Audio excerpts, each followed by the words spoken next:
Welcome to the Behind the Shield podcast. As always, my name's James Gearing, and this week it is my absolute honor to welcome on the show former British Paratrooper and member of 22 SAS, John Graham.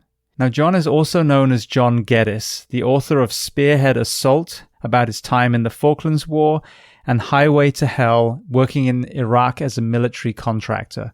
So we discuss a host of topics, from his early life in the UK, his journey into the military, Northern Ireland, the Battle of Goose Green, war in the Middle East, the world of military contracting, close protection, mental health, leadership, and so much more. Now, before we get to this incredible conversation, as I say every week, please just take a moment, go to whichever app you listen to this on, subscribe to the show, leave feedback, and leave a rating. Every single 5-star rating truly does elevate this podcast, therefore making it easier for others to find, because this is a free library of almost 800 episodes now. So all I ask in return is that you help share these incredible men and women's stories so I can get them to every single person on planet Earth who needs to hear them. So with that being said, I introduce to you John Graham. Enjoy.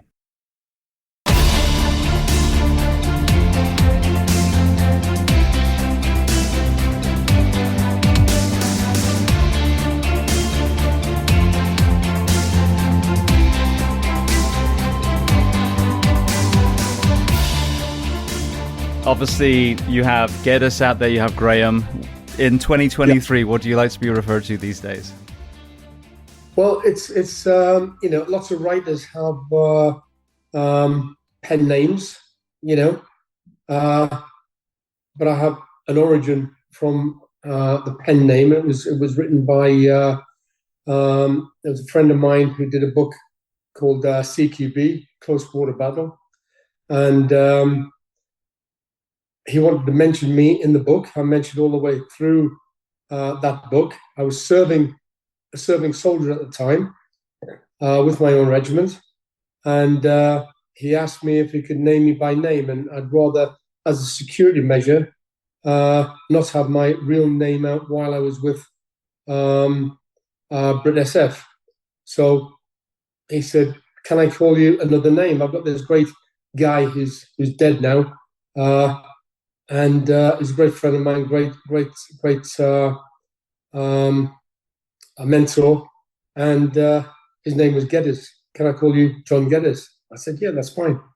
So CQB came and went, and then we were contacted by a media outlet to would I like to do a book on contracting in Iraq, and I said yeah, and we decided to use for the genre, keep the name Geddes going, because that's associated with the same guy that's in CQB, and maybe it made sense that way.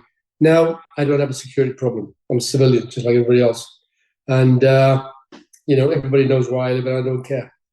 But the thing is, I get my own name out there because that's my real life experience, and the book name to associate one book after the other, and that makes sense. So either or. Beautiful. Well, that's already the intro. We're already on the recording now, so we'll leave that because that's a great start to break the ice with you. Okay. So for people listening, where on planet Earth are we finding you today? This is my training theatre. It isn't a professional studio. I have no courses on. I train contractors. Have done for a long time. We've turned out male and female, probably 1,500 contractors in the last 19 years. Close to 20 years, and proud of that fact. This is my property. We won't get disturbed. It's a secure environment as in as much as we won't be disturbed. And this is where I teach and if I ever have a show like yours, which I'm seriously thinking about doing, I'm learning all the time, and I quite fancy it. This is the kind of place I would do it. I'm in Hereford at the moment, so I'm at home. Brilliant. Well, actually, my part of my family is born and bred in Hereford. It's funny that obviously is the origin of the SAS as well. I want to start at the very beginning of your timeline, though, before we get to your Special Forces career. Tell me where you were born, and tell me a little bit about your family dynamic, what your parents did, and how many siblings. Yeah, well, it's a bit of a mixed bag. My parents post Second World War. My dad was in the engineers, and he fought in El Alamein, in North Africa. Campaign with the Desert Rats, as they were known in them days. And after the war, opportunities in a newly found state within the British Empire called Rhodesia was created, and great opportunity for people leaving the forces, making a new life in a foreign land, foreign culture, and taking their skills and procedures over there. He was a builder, and him and his partner built huge tracts of housing developments in a place called Zimbabwe. Oh, sorry, Bulawayo, which was then Rhodesia, is now Zimbabwe. And that was my kids were taken out of England to Rhodesia, and I was born there. So spent my infancy there. Dad got he was hit during the war. He was wounded in action, and it was a closed head injury. And we knew this all the way through our life. My mother used to tell me about him. He died at a very young age. Died when he was 40. I was about 13, and he suffered a massive brain hemorrhage, and consequently had to give up the business. He got his share of the business out. My mother drove us all back to England and started a new life back up north in Newcastle upon Tyne. So that was my sort of immediate origins. Then grew up a Geordie lad up north until 17, and about 17 years old I left home. When I looked up, I think it was John Geddes, Rhodesia came up, but it was, if I'm not mistaken, someone who was involved with the Special Forces community, but he was born in 1912. Was that the mentor that your friend was talking about? Maybe. I never did identify him, to be fair. So I don't know. Interesting. I'll send you what I found, because when you look your name up, there's you, and then there's this other, obviously very well-decorated British military hero as well. So I'll send that to you, because then maybe there's cross-pollination, because I want to say he was involved in Rhodesia as well, which is really interesting. Well, I am old, but not that old. Well, obviously now you're on, the back end of your career, older than your father was when you lost him. When you look back now, let me back up one step. One of the myths that I bought into for a long time till I started interviewing so many people was that, and this is not a myth, the Vietnam generation, I want to even ask you about the Falklands, but certainly the Vietnam, they came back to being spat on and called baby killers, but the World War II generation seemed to be revered. But then when you kind of unpack that a little bit, yes, there were certain groups that did come back to ticker tape parades, but there are a lot of men and women that just came home. That was it. And they didn't have this great kind of decompressing journey to offload what they'd seen and what they did. What you were up to 13. Did you get any glimpse of the impact of your father's service for this country, whether it was physically or mentally? Mostly through my mother. because he was pretty compromised. In them days, if you had a stroke, they just put you to bed, you know. And he did have a massive stroke. My wife my wife Michelle is in her past sort of NHS working she was a stroke specialist, and talking to family members about the condition, drugs, physio these days, he would have been up on his feet and survived it, you know, potentially. But in them days, you just went to bed. So he spent 6 years in bed deteriorating, and that was most of my sort of my life up to about 13. So I knew a very sick man. But through my mother, she talked about him all the time, you know, and passed on everything she knew about his career, where he was, what he did, his character, his personality, and you know, his humor, and that all came through.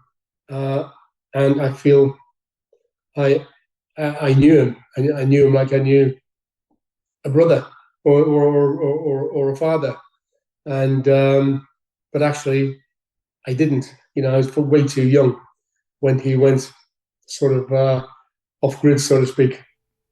Yeah, it's so important. We're losing so many of the World War II voices now, but the mental and physical cost of that conflict, I would argue, actually has contributed to a lot of the kind of multi-generational trauma that's put us to some of the issues we struggle with today. You know, some of the addiction issues and homelessness. And, you know, we had all these men and women come back and they were like, all right, roll your sleeves up and let's get back to work. Well, there were a lot of men and women that were, you know, broken physically and mentally that needed that rehabilitation. But as you said, medicine just wasn't where it is today, where we were able to truly help them transition out. No. And also, but, you know, neighborly support was there, you know, even in those days. You know, they've just gone through a Second World War, and people helped each other all the time, you know, helped each other physically, mentally, psychologically to come to terms with it. It was a huge trauma for everybody. We got a taste of that coming back from the Falklands. You know, we had a street party for me. You know, brought tears to my eyes after a few beers. You know, and that again was it's a release mechanism. It's a relief mechanism, isn't it? And a little street party, you know, and it was fantastic. And what have I done to deserve this? And all you can think about is people that didn't come back, you know. But life goes on, you know. Like people die, people move on, you know. And all I can think about was my next move, you know, into special forces. That was my new focus. But it's that's and we were welcomed, appreciated in the media, welcomed, appreciated at home, friends, family. Since after the contracting in Iraq, started training, and I noticed a change in soldiers. As you know, I've lost count of the amount of people we trained with the old 1,000-yard stare. It took me long enough to get over it when I got out, you know. But these people, you know, were still carrying the trauma, you know. And this doing the educational training we were delivering in the PMC world was therapy, you know. And the you know, the hardest thing was to get them to talk about themselves, talk about other things, talk about other people, relax, communicate, smile, stick your hand out, you know. Very hard. But by the end of the course, a lot more communication, because bodyguarding is all about communication, you know, and you know, we like to think we made quite a difference in our own way. And their reception was completely different. You know, the media reception was quite different. The local reception was quite different. Very, very, very polarized. You know, nothing united. And that was the main difference between I could see with Iraq, then Afghanistan, and us returning from the Falkland Islands. You know, even in those days, Northern Ireland, you know, which was a dirty, bloody war, and now, you know, it's prosecute soldiers time. You know, anything they can pull up against a soldier who's in Northern Ireland. You know, fair game for the media, fair game for the apologists, and fair game for the terrorists. You know, and nobody seems to care. This drives people into the psychological, the physical reception from people, media, drives people to despair. You know, I'm sort of too old and mean now to worry about it. You know, but you see it with young people, and I'm just not surprised. They got so many problems these days. Just not surprised at all. But those are the issues that need addressing, you know, and then the rest will fall. The treatment will fall into place. The rehousing will fall into place. Getting people's minds and bodies together will fall into place, you know, and that's the way I look at it these days. So I want to get back to your early life in a second, but before we do, because this is a very important conversation, I've seen in a lot of my guests that have been on the show recently, especially with the Afghan withdrawal and the way it was handled, you know, from especially American soldiers and all the the people that we lost, whether it was allies, you know, from Afghanistan themselves, whether it was the people in uniform from the allied countries, and then there's this sudden withdrawal. And of course, they all know in their heart of hearts that they did good. That they've got these stories of, you know, where they made a difference in that one village at that one time. But you were asked to go on this mission with this, you know, flag on your shoulder. And then all of a sudden, the kind of legs are cut from everyone. And there's a lot of people now that fought, whether it was in, you know, as you said, Northern Ireland or Falklands or beyond, that look back and go, okay, were we supposed to be there? What was the mission, and why now, as you said, are some of our people even being betrayed by the organization that they were fighting for? And so what is your perception? Because to me, it's a multifaceted issue, but leadership is a big thing. And one observation I made recently is a leader will unify people during crisis, and a tyrant will divide people during crisis. And we've seen that a lot, you know. So what have you seen through your career? What were the highs? When you know, what were the elements of good leadership, and what are we seeing now in contrast? Well, again, with the media, starting with mainstream media, you know, I have no time at all for mainstream media these days. I don't watch BBC. I don't watch ITV. I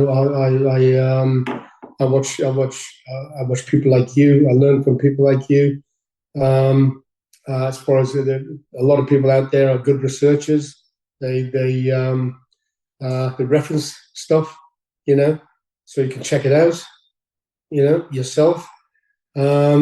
Mainstream media, it's all political, kind of polarization to suit the agenda of the day, you know, to suit the narrative that they want to push.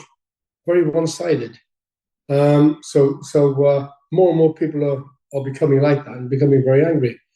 When I was a kid, I left when I was 14 and a half.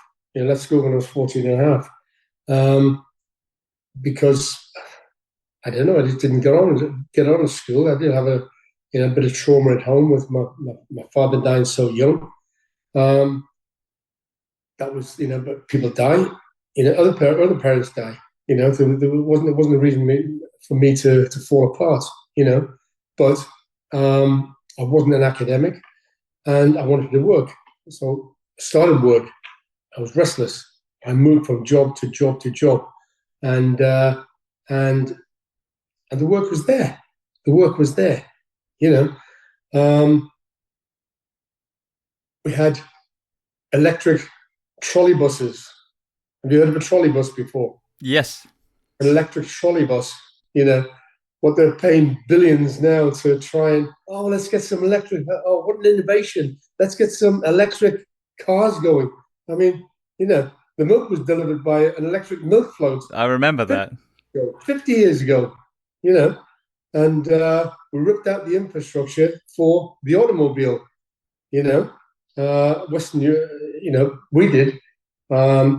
Eastern Europe didn't. Place like Poland, Czech Republic, they still got the 50s electric buses and trams still in operation. That's a fantastic service. You can set your watch by it. In this country, no. So, England was green then, a lot greener than it is now. But there was support each and everywhere you went.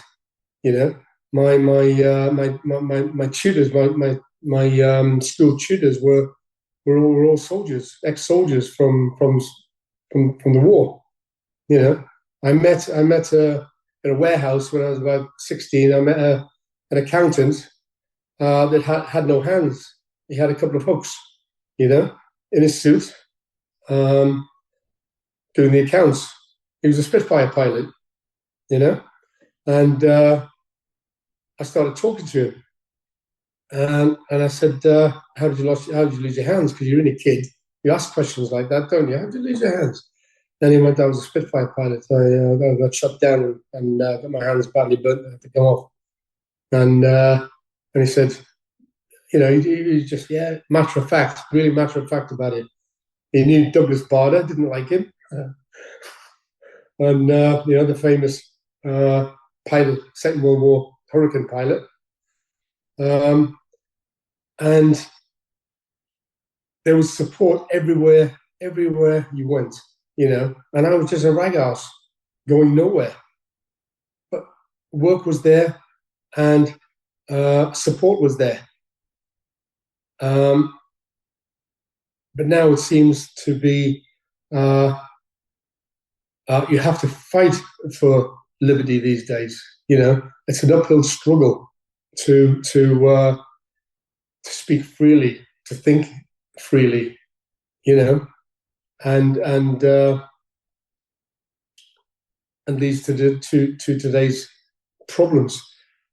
Pivotal sort of areas of my life was obviously, first of all, having my kids, hugely pivotal. Before that, I met, I did a year at drama school, Newcastle Council. I said, I want to go to drama school, when I was 17. And I wanted to be an actor, another sort of rip out page I just thought up. And said, how much is it? Wrote me a check, and that was it. Got a local council, Birmingham School of Speech and Drama. I met near the end of my time there. I met an actor called Dirk Bogard, who was associated. He was a signaller in the Paras. I think he was on somewhere like Plymouth Old Bridge battle, and inspirational, a sort of inspirational person. That prompted me to join the Paras, so I left drama school at 18. By the time I was 19, I was a serving paratrooper, in probably two years into that, it was around about 77. I got called into the CO's office. He said, Graham, you've been, I don't know what this is. I don't know what this is about, but you've been drafted. And I said, drafted where? And he said, you've been drafted to the Rhodesian Light Infantry. I said, who? And he said, Rhodesian Light Infantry. It's a unit that's fighting in Rhodesia. And I was just dumbfounded. He said, look, I'm gonna say no. That's the law, because you're already serving in the British Army, But your mother didn't get you naturalized when you came back from Rhodesia. It was some kind of inheritance sort of clause you had to go through in them days to get signed up back to Britain. You can only inherit your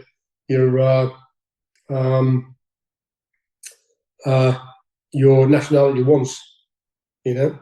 So that hadn't been done.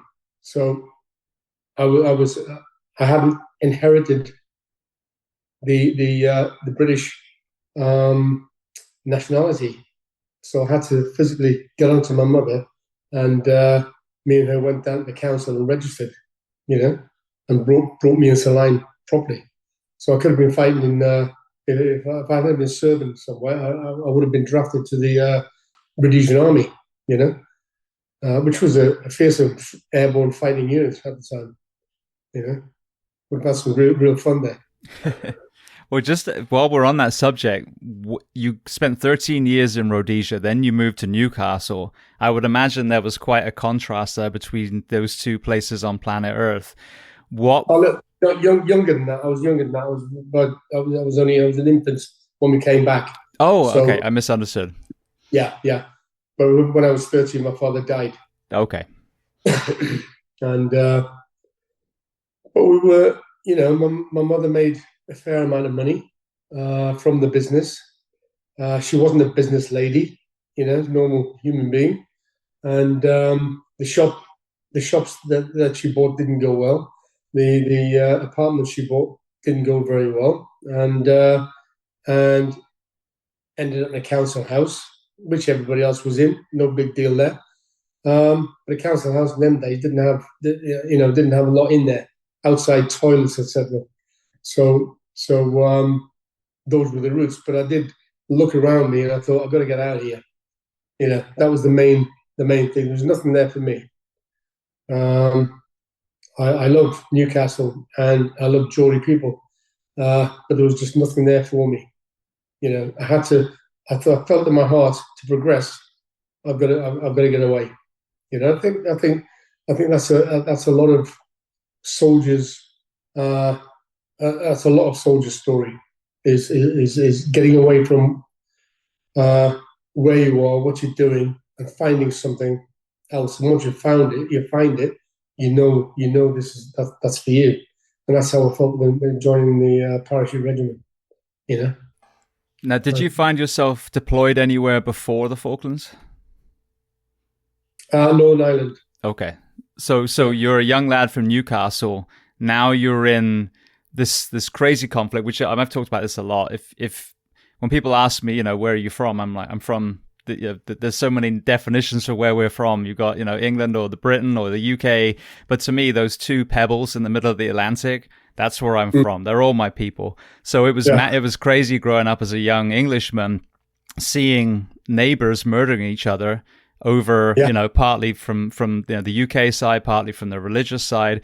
So what was that like for you, a young para being sent to basically our homeland and being immersed in that horrendous violence that you were seeing? Strange sort of experience, because they are the same people. It could be the north of England, it could be the south of England. Exactly the same culture and exactly the same language and look and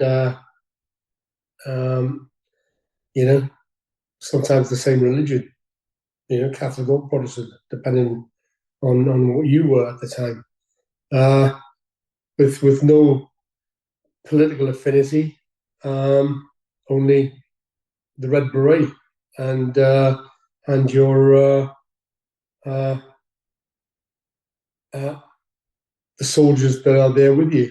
It's your duty to protect each other in that situation.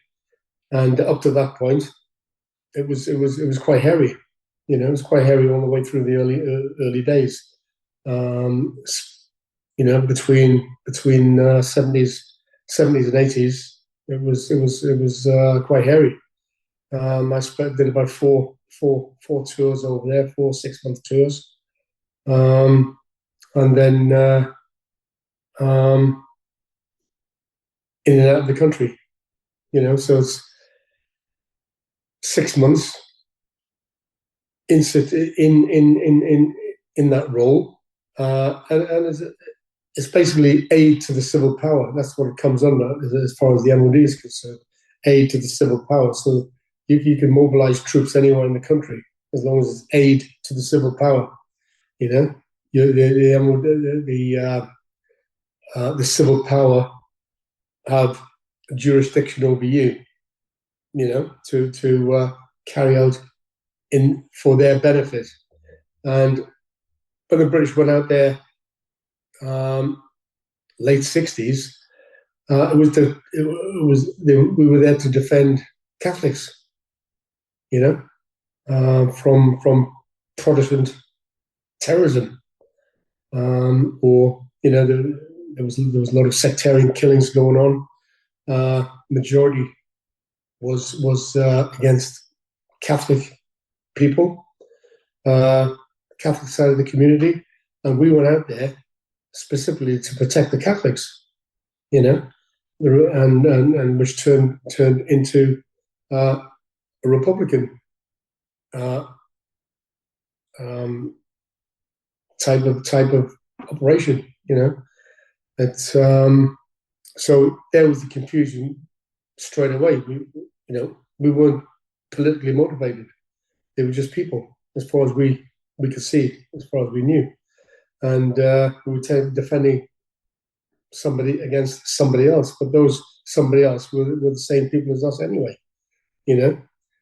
Was it terrorism? Was it crime? Was it sectarianism? So total confusion as far as identifying the reason you are there. So you had to justify it by, if you get shot at, you shoot back. Simple as that. We did, the thought process didn't go any further than that. In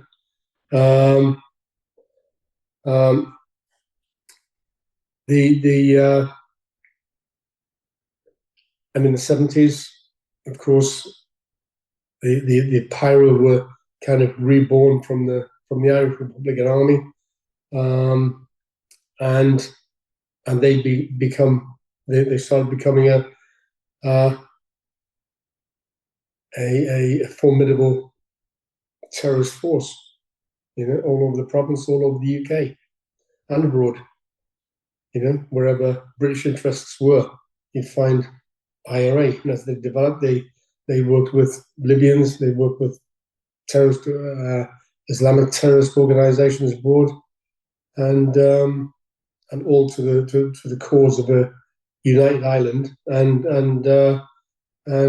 fighting against British soldiers, and they were no slouches. They were very good. They were very good at their job.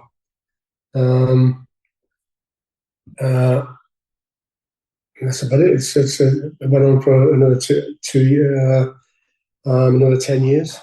I think it ended when 90 something officially. Whenever the official ending of the Troubles was declared by the Good Friday Agreement, So what was interesting to me, when I was young, I grew up on a farm. It was right next to an MOD base, so we would literally have to check under our cars, in this little farm in the west of England, because there could be, something placed there that would try and maybe permeate the fence there. So I remember sweeping under the car for bombs when I was a schoolboy. Now, was there a high chance? Who knows? I mean, none of us knew at that point. They were blowing up, shopping centers and killing women and children in certain isolated events. But what was interesting is around that time, I remember Mickey Rourke did a film about the IRA and then supposedly donated all his proceeds from that film to the IRA. That was, again, how do I know? But that was what was reported. But there was this kind of admiration for these Irish freedom fighters in the US. And then we start getting more terrorist attacks here. There's the first World Trade Center attack, and obviously 9/11 was the big one. And I can't help but think part of the demise of that terrorism in the UK was lack of funding and support from a lot of groups in the US. What's your perception of that philosophy? Well, that's true. It's a case of that was about the only thing Tony Blair got right. He said, particularly Boston, quite a few stuff. Even going back to 1940s, 50s, American movie stars with a perception of Irishness from their great grandfather, was sending millions over there, to towards for the aim for the cause. Joe Kennedy, Joe Kennedy made himself rich from buying Irish whiskey and selling Thompson machine guns way before our time, and becoming a very rich man through it, and of course, again, Irish descent, and that same kind of Republican sympathy. The big funding came from Boston, mostly Boston, but all over the States. St. Patrick's Day was a big crowdfunding event, and it was costing people lives. And then the War on Terror came, and it was an old Blair was asked to join the War on Terror, and he said, "Yeah, we'll join your cause, but one thing has to change, and that's the funding of the IRA." And rumor has it that the funding stopped or was outlawed in the United States, so that the British would fight in the War on Terror. And that makes a lot of sense, because it's outlawed to this day. Yeah. Well, I think that's what happened, is that people realize what terrorism actually feels like. And there's nothing patriotic or, Hollywood-esque about it. It's horrendous, So when it happened on our doorstep here in the US now, I think people really saw the ugly side of what it is. I mean, when you reverse engineer the troubles in England, of course, in Ireland, of course, the English did some horrific things in our history, some of our forefathers, and some of the things that we did to the Irish. But that's, again, not modern day. It's another century. It's nothing to do with me and you. Exactly. Me and you would never even dream about being that sort of ignorant or destructive, But the hate is inherited. It still goes on today. It's not a great place to be now.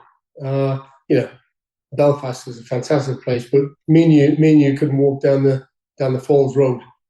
In an Irish, we couldn't walk in a Republican bar. We'd take our lives in our hands. We'd at least get a good kick in. Yeah. I walked in there, and they knew all about me. I'd be killed. I'd be on the next casualty list. Well, they would.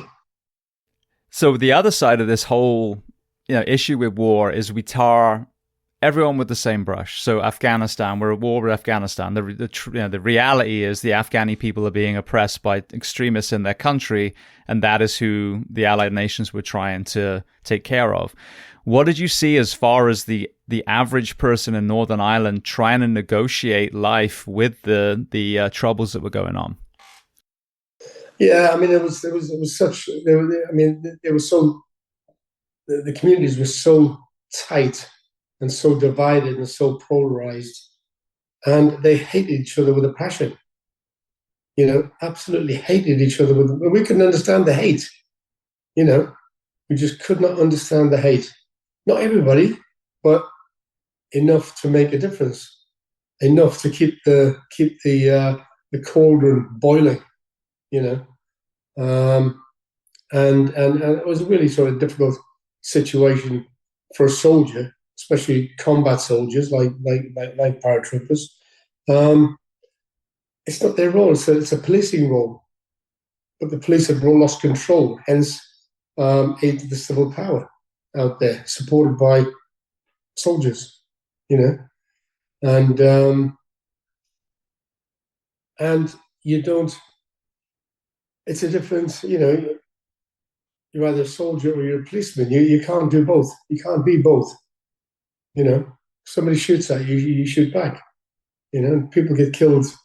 If there is collateral damage, then it's the fog of war, as far as I'm concerned. Today, there is no fog of war. You're right or you're wrong in your opinion today, not 70 years ago or 50 years ago or 60 years ago. People are putting themselves in situations that happened 50 years ago. And trying to take down 70-year-old men. For being something that happened, which resulted in a death, maybe by their hand, in a contact, in a kinetic contact, and you're going to shoulder all of the blame. No politicians, no senior officers, no officers on the ground, just you. It's a hell of a responsibility. The media on you. It's your fault. You pulled the trigger. As if you were a killer. As if you were a murderer, not a killer, murderer. And that's what's wrong today. Those the Good Friday Agreement achieved two things. It achieved the release of hundreds of convicted terrorists and the incarceration of former British soldiers on nip-nap and trivia that was tried and tested at the time, and information that was found to be flawed. And they were released 40 years ago after the inquiries. So they reinvent the inquiry to make you guilty. It's a lie. It's fake. It's a lie. Brought along by political narrative. And that's I 100% believe that.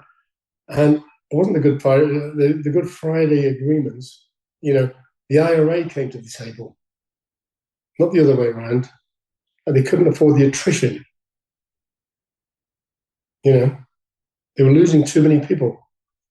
They just could not afford the attrition, and no insurgency group can. And better to negotiate than fade away. As far as they're concerned. Political, people like Gerry Adams, genius, in turning the situation into their favor, and they were convicted terrorists at years before, and ended up in Parliament. Fantastic orators, and the way he constructs word sentences, fantastic, and shifting the blame. It's never the Republican soldiers' fault, never the Republican Army fault. It's always the British Army's fault. They shouldn't have been there in the first place. On their own soil, it's a British state. Vast majority of people wanted to remain that way in Northern Ireland, and only the Irish people only the Northern Irish people can decide that. If they decide they want a United Ireland, I'll be United Ireland. I'm not sure the Republic of Ireland is interested in inheriting that problem. They're not interested. Well, when you talk about the media, one thing that pops into my head from my profession, but in the UK, is the Grenfell fire. Like, so many firefighters responded to that, laid their lives on the line. I had Ricky Nuttall on.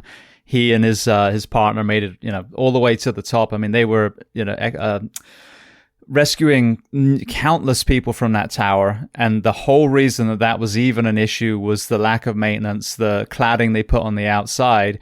And they, to this day, are still dragging the fire brigade through the mud. And Danny Cotton, who was the chief at the time, I mean, she's been the scapegoat. That department did nothing but selfless rescue, and the people actually responsible are still not being held responsible. Yeah, of course they are. And that was the councils, the government are responsible. Chief councils, the local chief council was responsible for all those deaths. Nobody else, and there's places all over the country like that, and they will turn, the media will turn, the political classes, the left wing apologists, but all and sundry will turn the problem around and blame somebody else. They will blame the heroes, and for the death of the victims, and not the perpetrators, because they are the perpetrators, Absolutely. Labour, cereals, cheap councils, gutless governments, it's just the way it is today. Well, speaking of selfless service, you finished your tours in Northern Ireland. Walk me through the beginning of the Falklands conflict, what you saw as far as the preparation, and then let's get to, you finding yourself on Goose Green. Well, yeah, I was, do you remember telegrams? I do, yes. I'm that old. Well, everybody in Tupar got a telegram to say, I mean, there was a, we were a Spearhead Battalion. We were ending our, just about ending our tour of Spearhead Battalion, which is if anything happens, we were 5 Airborne Brigade at the time, and if anything happens, we're all packed and ready to go, subject to contacting people on a if they're on leave, they're in barracks, that's fine, they're there. If they're on leave, a telegram, and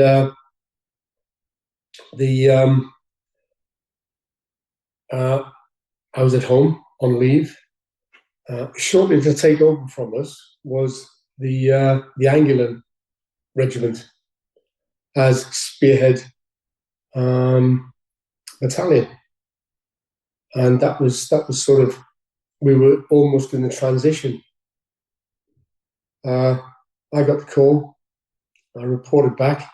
I was late because the telegram was late, and got called into the OC's office, the company commander's office. I was, got a strip torn out of my house, for being late. And he said, no, go get you guys ready. You're lucky you didn't miss it, And so we started getting our equipment together, getting ready, and it all happened very quickly within days. The deployments, we got the last night in Aldershot. The whole battalion was on the square with a threat.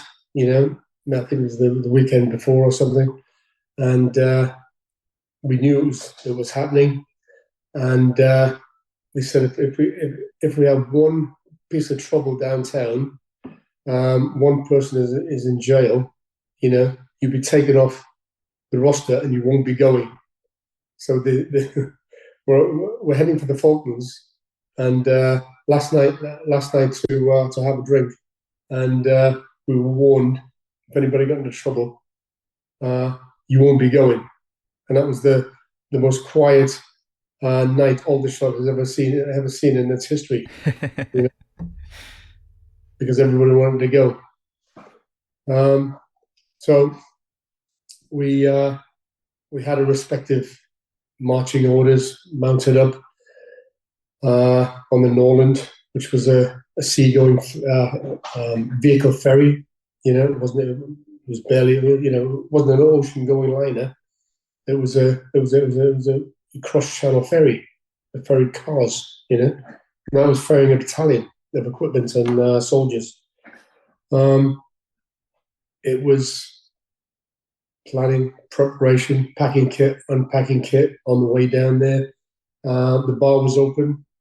I think after we as I recall, left the equator, the closer we got, the less we drank. But it was still on tap, and I think a few days before it was closed. And just taking it quite easy, really, taking it quite in our stride. Most of us thought it's never going to happen. The Argentinians will jack before we get motoring, and it only ever hit us. It only really hit us when the Exocet struck the first ship, and that went down, and then we knew it was really on. And we were going. So it started to focus everybody's attention. We were a patrol element. We were the patrol company, which was in them days. We didn't have pathfinders in those days. We got a separate pathfinder unit to do that kind of brigade reconnaissance operation. We didn't have that then. We had patrol companies within those companies, platoons and patrols. So they were fit. They were all fit guys. Tended to be older guys, drawn from the rifle companies to do a decent selection within the patrol companies. So we're kind of specialists within the battalion on reconnaissance and infiltration. Our infiltration method was high altitude, low opening parachuting into drop zones, manning drop zones, and then consequently bringing in battalions, on our sort of say so.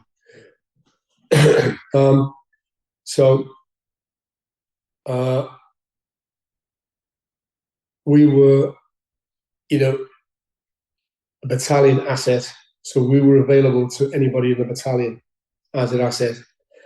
And we were used by various different people on the ground on the Falklands as their patrol elements. So we pick up a job and go on that job.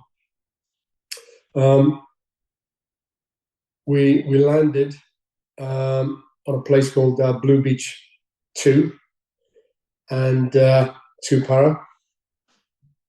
So we got off in the middle of the night. there'd been all kinds of delays. In the landing craft, we had a handful of landing craft with the battalion in, and we were moving around in a circle, in a holding pattern, waiting for the SBS to give a green light on the beach to say it was going to be an unopposed landing. Yeah, red light means it's an opposed landing. So in other words, the beach is manned, and we were going anyway, but we just, it was just that green light, red light, and then we knew, the light didn't came, the light didn't come, the Marines didn't make it. So at night, first thing in the morning, dawn, we landed on a beach where we didn't know whether the landing was going to be opposed or unopposed, and landed. The front of the landing craft went down, out, and we started. That's how we started the war. Very, very wet and cold. During the orbit of the craft, there was a shot rang out, and somebody had a negligent discharge, a signals guy with a Sterling submachine gun, and one of the mortar guys in the mortar platoon, one of the mortar platoon signalers that had the negligent discharge, the ND, he got to Sussex Mountains before he changed his socks and found out he'd been shot in the heel. So in the landing craft, this guy with his finger on the trigger with an SMG, a highly unstable submachine gun, isn't used today, that went off and put it round into his heel. He didn't even notice. Such was the adrenaline. And all the way up to Sussex Mountains, where we had an opportunity to rest and change his socks, because one of them was really, really, really wet. Changed it, and he'd been shot in the foot, didn't even notice. So that was quite memorable. One of my guys fell into some pretty deep water. You can imagine the sort of the shelf was sort of could be like that. If you're lucky, you step right under the beach. If you're unlucky, you went up to your neck. This guy did, with his LMG, with dozens of magazines and the rest of the equipment. Everything was man-packed.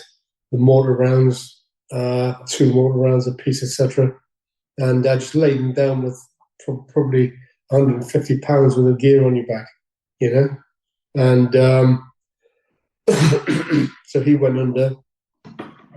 Me and somebody else went under, picked him up, dragged him onto the beach. And our priority was, we had to get ahead of the battalion. That was our role. So we couldn't go anywhere until we got his feet sorted and at least a dry top on.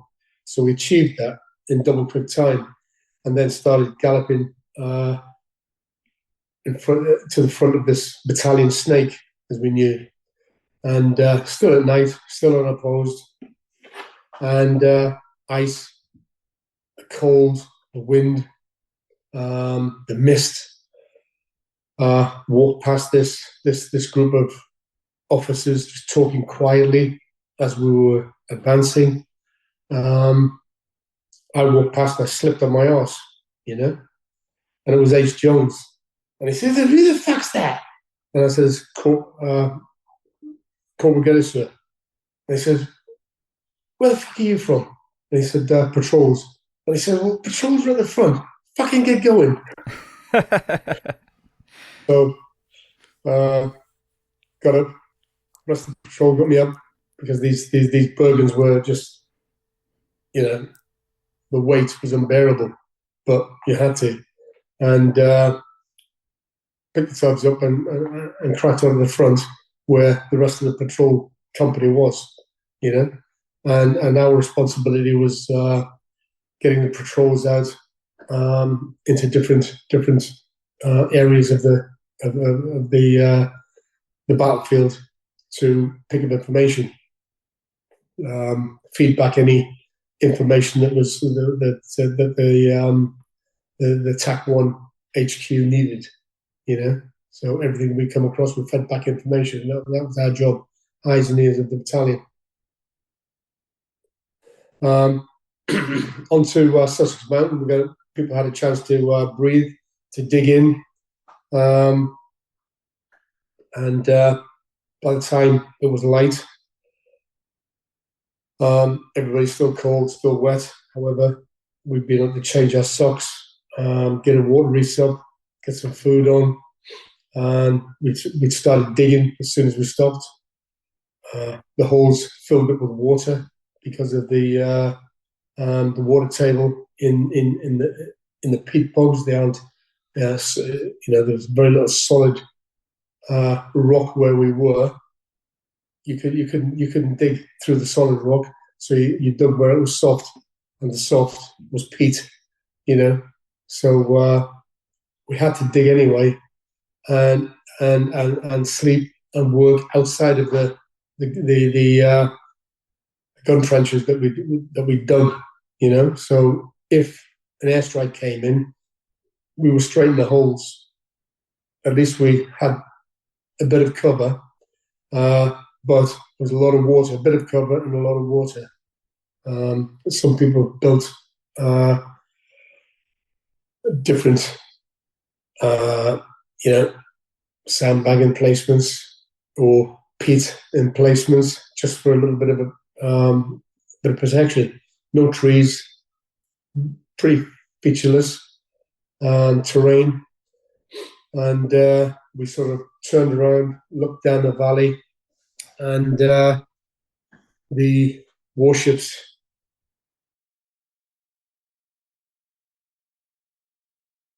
and started to do whatever they were doing. There was another battalion behind us of guards way down in Sussex Valley. Then the airstrikes started. So airstrikes from the Argentinian Air Force started their bombing runs up and down what we nicknamed Bomb Alley, So they'd fly over our heads and heading straight for the ships. So by that time, everybody was, 2 battalions on their backs firing aimlessly into the air, It's a fast-moving jet. The chances of hitting something is pretty minimal on your own. If you get a wall of lead from 2 battalions, then they have to fly through it, and that was the theory behind it. The superintendents were pretty untouchable. By the time you heard them, they were gone. They're so fast. Sort of kills we had attributed to the battalions were 2 or 3 Skyhawk, which were slower aircraft, they were ground attack vehicle rather than a fighter. The superintendents were there they had the Exocet missiles, and they were only interested in ships.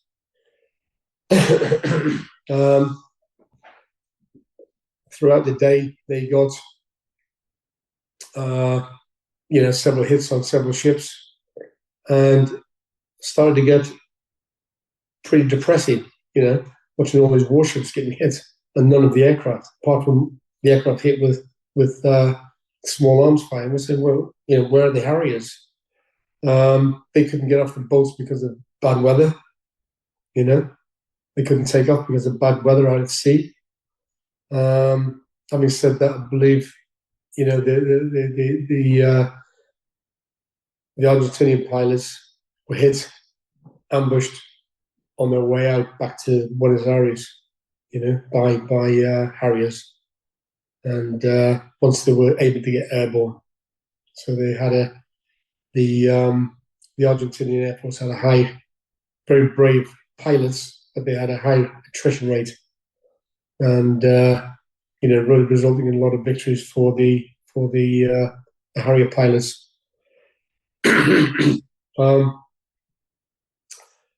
Patrol platoon, like I said, was patrol platoon. We were tasked to go forward, doing various tasks, including eyes and ears of the battalion, doing reconnaissance on particular areas that the attack one required, feeding back information. You had special forces, an extra bound inland, doing their thing, which was more along the lines of things like you heard of Pebble Island. It rings a bell, yeah. Taking on airfields and strategic, sort of higher strategic stuff, and we were feeding back information that was going to be useful for a battalion move, to move forward and get rifle companies into a safe area that they could set up ready to fight a battle. So that was our main role, which we achieved. While we were out, one night, we were in and out, maybe 10 miles, 10 Ks out, 10 Ks back, 10 Ks out, 10 Ks back. We retasked all the time. The battalion rested, but we didn't get a chance to rest. We were straight out in light order, bobble hats as opposed to helmets, no burgers, no sleeping bags, just soft. We called them Chinese fighting suits, but it was basically a duvet, a cheap and nasty duvet jacket and leggings, that zipped up, which were, at the time, they were gold dust. You could roll them up small and put them in on your gear somewhere, ready to take out, and put that on at night, and then take it off in the morning, and then put it back and try and keep it as dry as possible. Everywhere else was full of ammunition,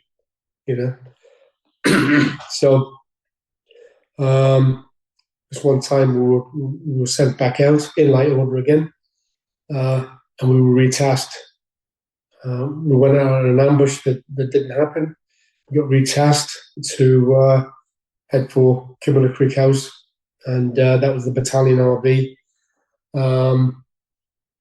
Ace Jones had decided or the authorities had decided that that Goosegreen was going to be the first land battle, and we just expected a battle. We were picking up information from TAC HQ. We were fed information. We fed information back, and we ascertained, that special forces had said that Goosegreen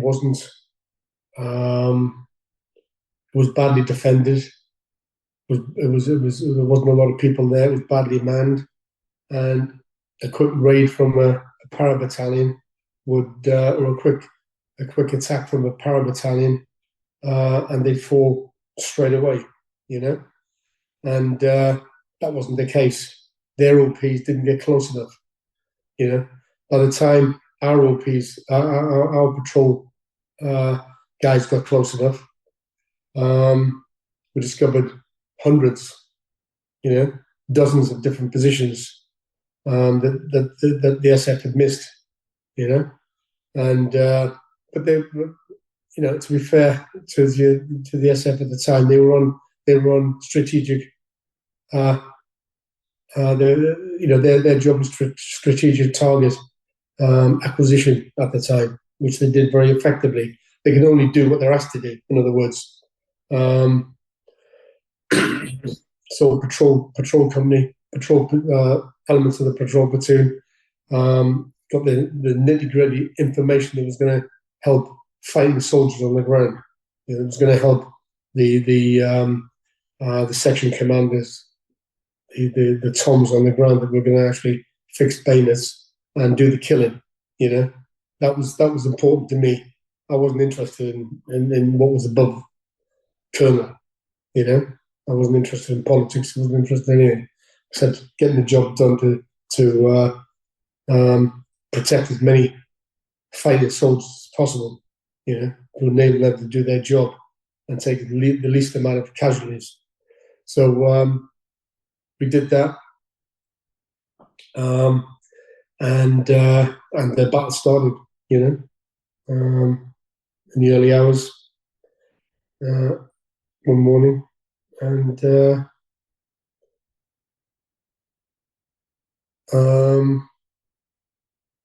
we, after having done our patrol task, the rifle companies took over to do the vast majority of the fighting, and we move a tactical bound back and wait to get retasked again, which we did on other positions, and doing the more or less the same thing.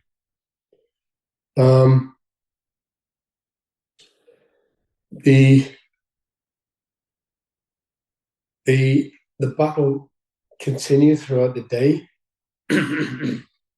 H. Jones was the commander. He had a timeline in his mind to get right. He wanted everything done by a certain time, and we were falling back in time all of the time because people were fighting and they were getting bogged down in certain positions.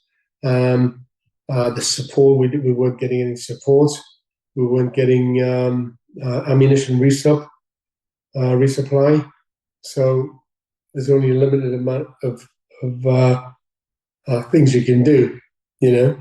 While still fighting forward, it would have been easier, quicker if we'd have had the assets that didn't arrive. And as it was, the pace was slowed, and that for H. Jones that was terrible, and he kept pushing the guys, and he's the commander. That's what they did, and people kept on fighting. A company came across a position at Darwin Hill, which is it's called the Gorse Gully. We recognise it as the Gorse Gully. The battalion advanced up that gully, and with A Company leading, they hadn't had the benefit of the patrols because of the rush. Patrol company and patrol platoon wasn't tasked to do some reconnaissance forward. Consequently, they didn't know the strength. They didn't know anybody was there in that valley, and they were virtually ambushed.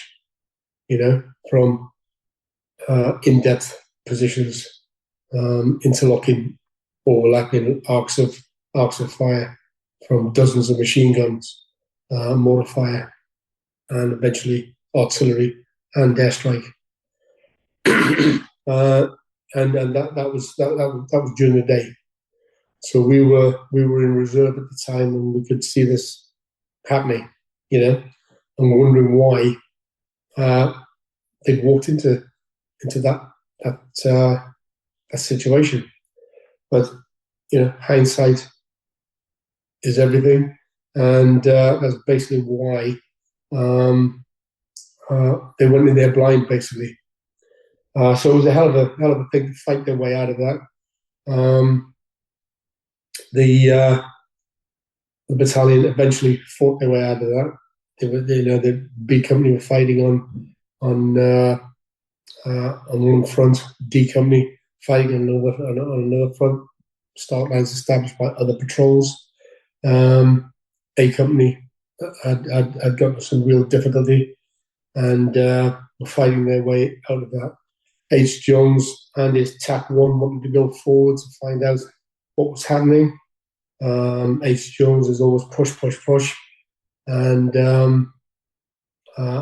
quite a few officers from his TAC 1 got killed within minutes of arriving there, and until the TAC 1 was just ineffective. TAC 2 had to take over, which is a tactical 2 element, a duplicate of TAC 1, and the H. Jones took it upon himself to come down the slope, up another ridge on the right, and attempt to take out a machine gun emplacement on his own. There was other things happening at the same time.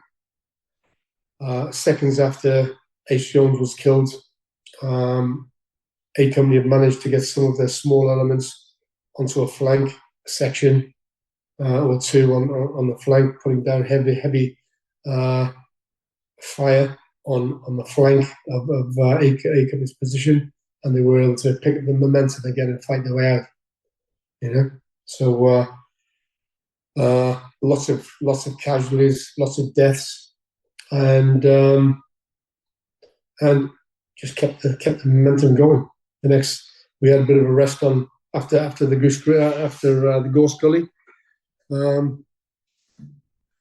We, as a patrol platoon, we went forward, and we were clearing, making sure that all of the gun emplacements were neutralized. So, like a mopping up operation, if you like, and rest of the company taking care of their wounded and dead. It was a prolonged rest, and then the momentum started to pick up. Orders came through. A new seal was in place, Major Keeble, and started the ball rolling. B Company were complete. D Company were ready to go, and then they started moving around to the right flank of Goose Green, and Patrol Company advanced to contact. Yeah, you know what advanced to contact means. You just advance until you get shot at, and then go into your tackle. So that was the first time C Company had come under been under fire. Before that, but this was the first time we've been pushed into an overt role. It'd been covert roles up to then. It was an overt role now, and we were just fighting our way forward into a position. We've been under some horrendous fire, and again, lots of casualties taken on the way down there from all elements, and it was horrendous fire from in-depth positions at Goose Green, artillery, mortar, machine gun fire. At some point, Pucara air-to-ground attacks were going in on the troops, and got to a position where we went firm. One of the corporals had taken over as platoon sergeant. He shouted, "Fixed bayonets." We all fixed bayonets, and I just said, follow me to the right. We peeled off right into another valley, and close to a position called the Schoolhouse, which was one of the Argentinians' strongholds. D Company were fighting forward on the right side. B Company were on the airfield, and companies were intermingled by then, and from anybody's perspective, it just looked like a rabble, just advancing onto a position. Thousands of rounds across people's shoulders. Machine gun, GPMG machine guns, and it was just an advance, fighting forward. We got to close to the position of the Schoolhouse. D Company put in some massive fire support. We'd arranged with Tom Harley, who was a link man with his section, platoon, etc., and elements of D Company. I said, he took our heavier weapons, our machine guns, our grenade launchers. We went forward with rifles, and he was going to put in some fierce fire support, and we'd go up a very tight, small re-entrance and assault the schoolhouse from a flank, and that's what we did.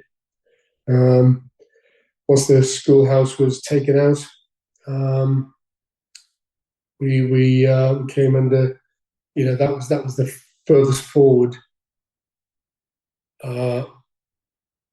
position of the whole battle area by then. And once that position was taken over, the schoolhouse caught fire. We grenaded it with the big fuss thrown, and the building was on fire by now, and it started taking some horrendous fire from the in-depth positions on that position, because they knew that was the forward edge of the battle area. So they concentrated the fire on that. We got pinned down then, and couldn't move forward, back, left, right. We just occupied gun trenches that were taken by, which were Argentinian positions, So throwing out dead bodies and occupying them with live bodies, basically, and keeping our head down. Got a few photographs now of each other, and nothing to do but get a brew on, got a brew on. That's it. And darkness came. We stripped that kit off, threw it behind us. There was a slight incline down to get away from that position. It went quiet when it went dark, so we took that opportunity to move back, picking up casualties as we went. We were told, that was our orders: move back to A Company's position. We moved back with casualties. D Company casualties, we were picking up and taking them back, our own casualties, and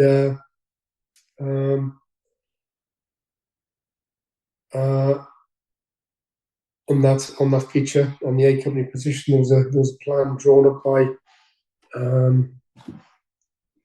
CO Keeble at the time to organise, to attempt surrender by the Argentinians. At this time, we had no artillery, no mortars, ammunition was very low, and no water, no food, no supplies, nothing coming, and Keeble wrote this letter. First of all, me and another patrol commander from patrols were going to take that in with a prisoner, to down to the Argentinian stronghold under a white flag. Me and this other guy constructed a white flag from somewhere, and then it turned out they found a Marine officer, one of the officers spoke Spanish, so he went down with the prisoner, and with a letter that said, words to this effect: we're resupplied, we're reinforced by a Marine battalion, which we weren't. We have mortar ammunition. Plenty of been resupplied mortar ammunition, artillery rounds, been supplied with small arms. We have airstrikes on call, and if you don't surrender, Goosegreen will be bombarded at first light, and you will be responsible for all the civilians that you're holding against their will. And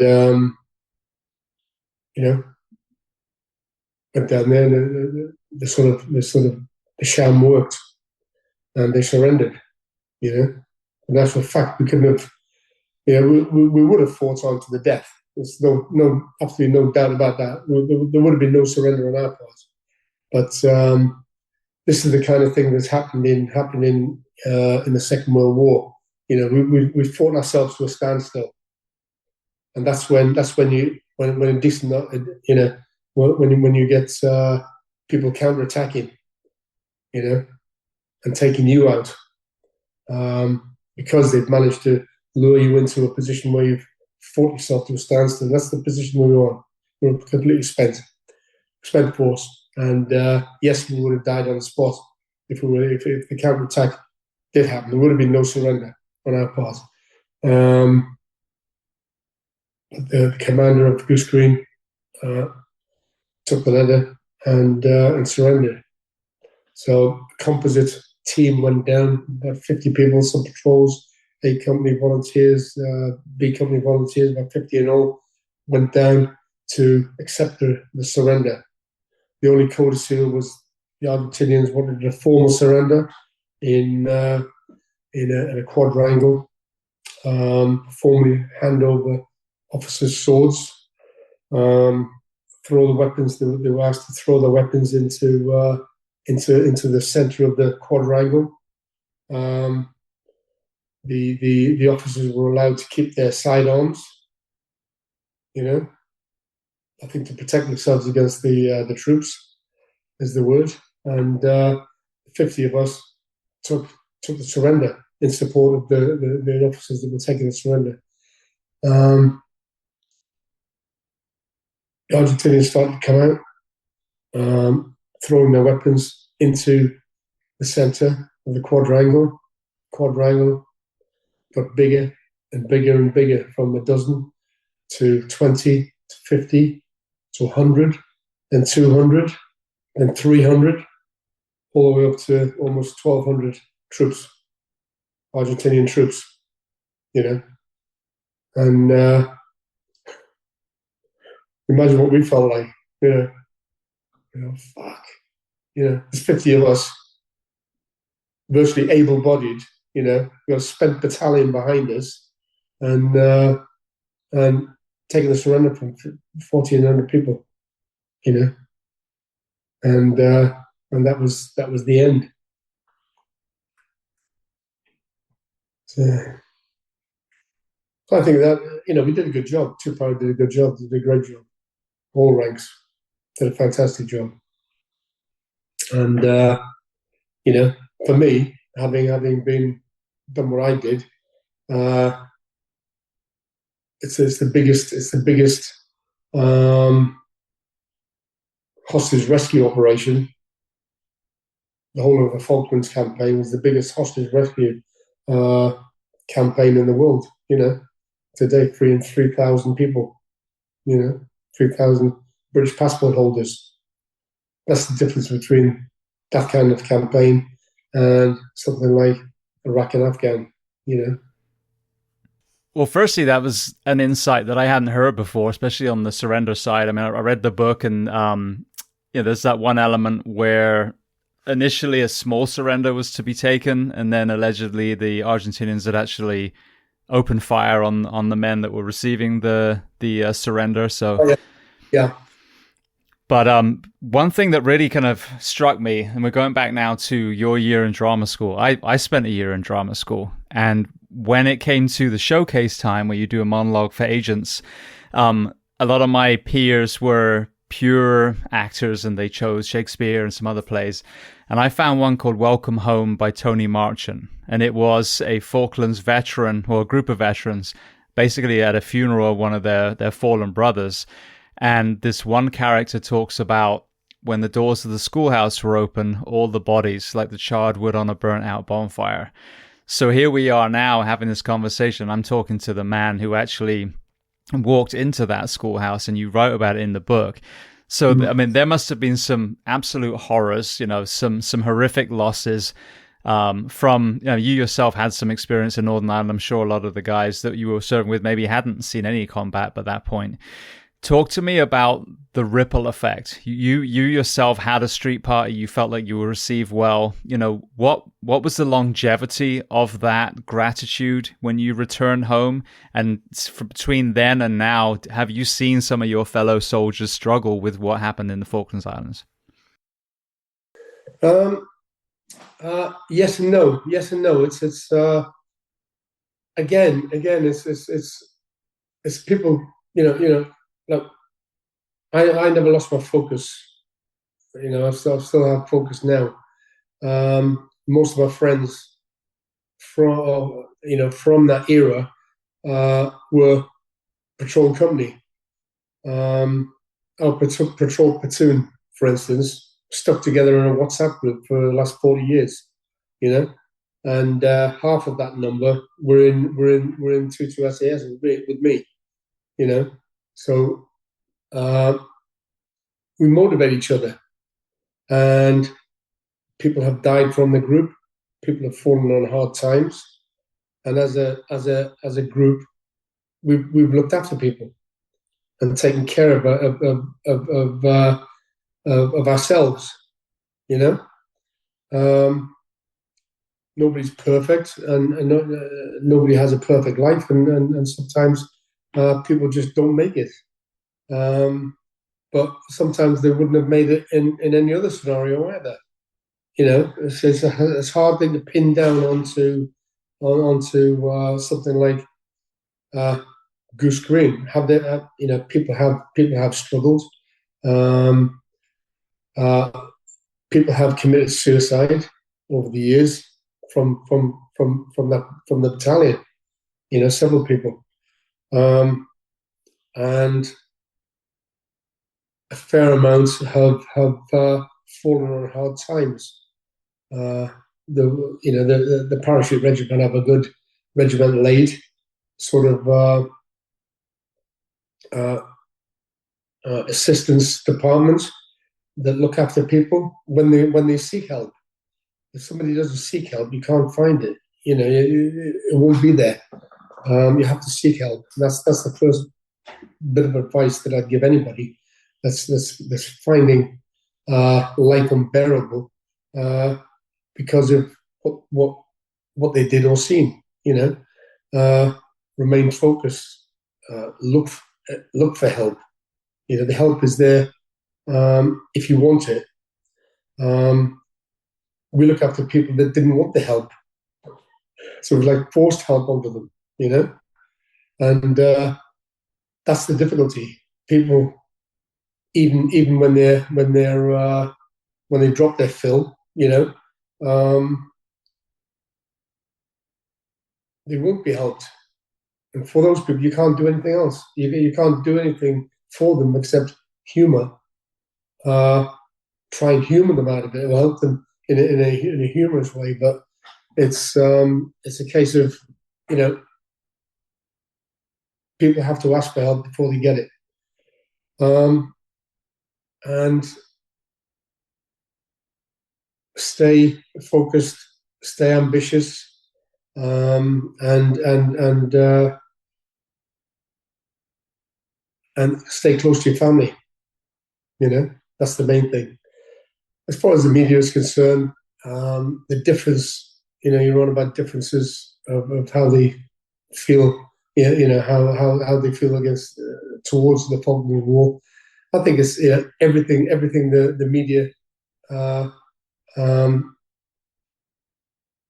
say about any conflict that's to do with the British Army these days is bad. I think the Falkland Islands was apart from the Second World War, the Falkland Islands was the most noble war we've ever fought. Iraq, Afghan, complete waste of time. The only thing the British Army got out of it was experience. Too many shattered lives, too many shattered bodies, too many shattered minds. Policing, the kind of injuries we sustained in the Falkland Islands were vast majority were gunshot wounds. You're fighting insurgency as in Iraq and Afghan after the main battle. The main battles are easy. It's it's the insurgency, it's the patrolling, it's the policing, you know, and the IEDs, the hate that people have to deal with. It reminded me of Northern Ireland, you know, and some of the injuries you had in, for instance, in Afghan and Iraq, post-war, post-battle, initial battle. You know, people haven't seen those kind of injuries since the First World War. You know, so it's a hell of a lot to for a human being to absorb. You know, so they have all have all my sympathy. But again, the same rules: stick to your family, stay focused, and do something good every day. You know, reflect on yourself and make yourself the hero. You know, because they are the hero. You know, and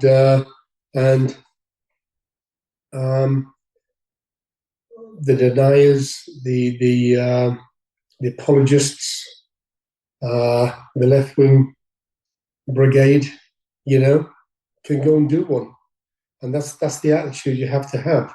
You must believe in yourself before you believe in anybody else, and that's what people lose. They lose belief in themselves. Lose belief in themselves.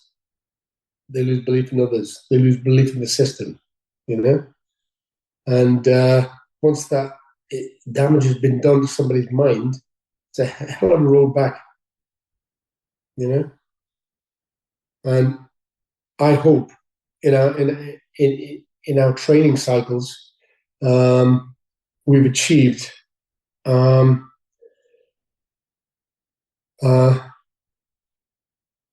lot in passing on what we know, passing on our experiences, passing on our training techniques, and our coping mechanisms. Hopefully, we've made a little bit of difference, you know, to people's lives. Yeah, well, it's a valuable perspective, I think, you know, especially with the conflicts that you've been involved with, and obviously the roles that you've held in the military and what you're doing now as well. You've got a very unique lens. One more question about the Falklands before we progress through my very naive and completely detached from the military perspective. I asked the question, could that have been resolved through diplomacy? Whether, you know, prior to when we finally got to the point where Argentinian feet hit Falkland soil, when you analyze that entire kind of conflict now, was there any point where we could have avoided war, or was that one that had to happen? It was unavoidable. We have two completely different political structures, and on one hand we have a murderous junta at the time, not anymore, at the time, a murderous junta, and on the other side you've got a stable democracy, you know, and there was no going back for the Argentinian military. It was the military that was in charge. There was no going back. They wanted those islands as a political move. They want those islands to as a distraction because of the corrupt economy that was prevalent at the time. And I don't believe there would have been any way out of that as far as a political settlement is concerned. The only way that would have been achieved is if there was another prime minister in charge, a left-wing Labour government perhaps would have said no, or a weak Conservative government. They would say, okay, we'll do a deal, yeah, and that deal would have been uncompromising as far as the Argentinians were concerned. Once they'd won the political battle, you've given away 3,000 British lives. You've left 3,000 British lives to their fate, you know? It's like giving up Dover to Adolf Hitler, isn't it? And who knows? You know, everybody there they'd be speaking Spanish now, wouldn't they?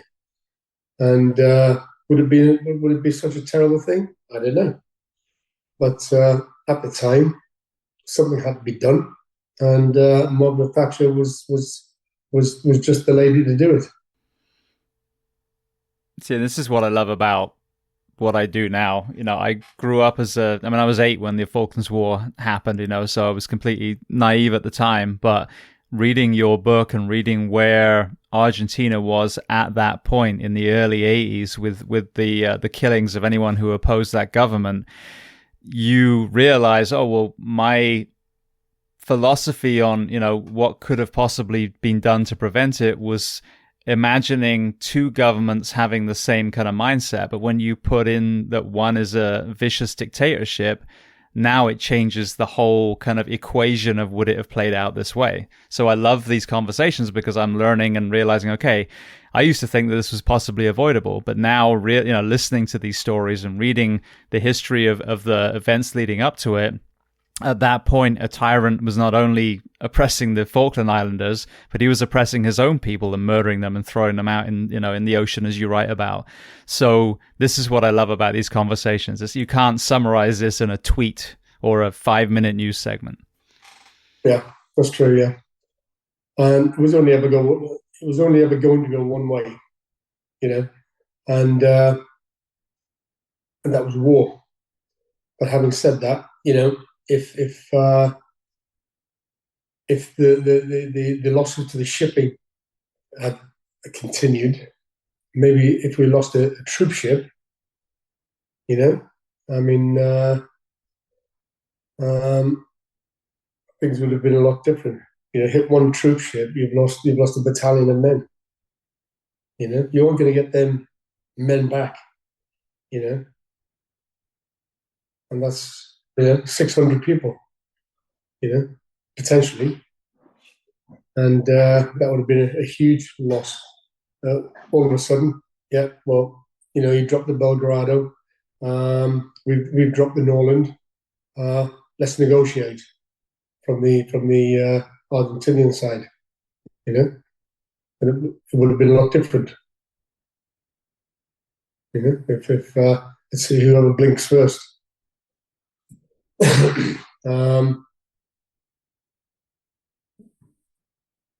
We went there, a disorganized rabble, and ill-equipped, ill-prepared. But the one outstanding factor that I remember was we were the Parachute Regiment. We were the best. We were going to be victorious either way. If we fought, we were going to be victorious. And we were.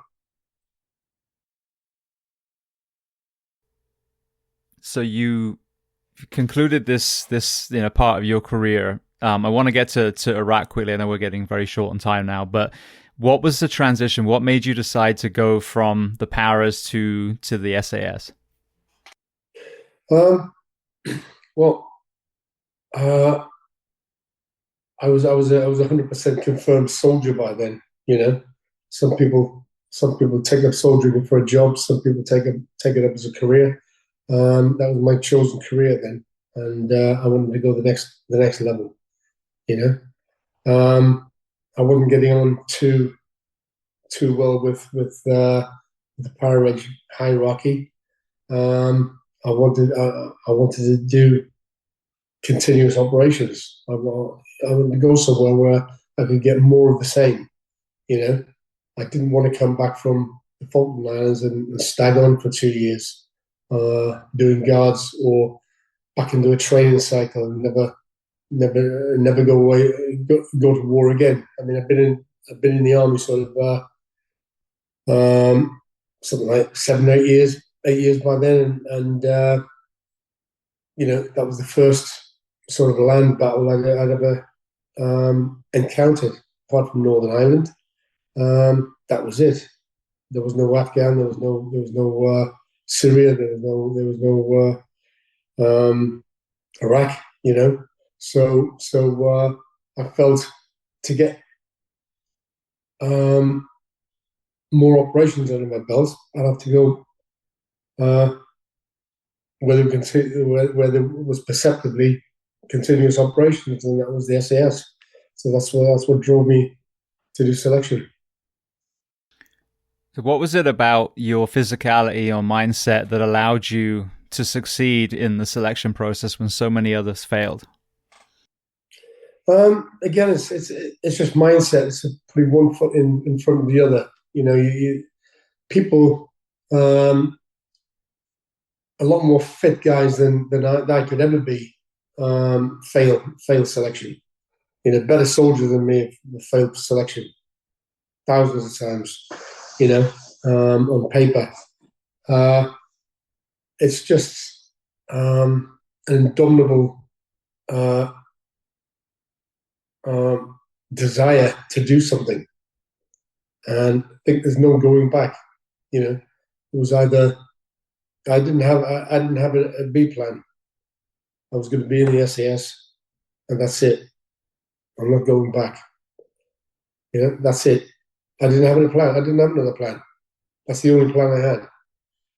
That's the only plan I wanted, and I eventually got the honor of going on selection, and it's a matter of the mindset, putting one foot in front of the other, and not thinking about the big picture. You start thinking about the big picture, you won't get further than a week. No matter how fit you are, because your mind will be troubled. When you do selection with a troubled mind, it's like doing selection with a bad knee or a bad ankle. You just ain't gonna finish. So the mindset has to be 100% clarity in what you want. And the rest falls into place. I think that's an important part of that whole mental health conversation as well. And I've talked about this a little bit on here.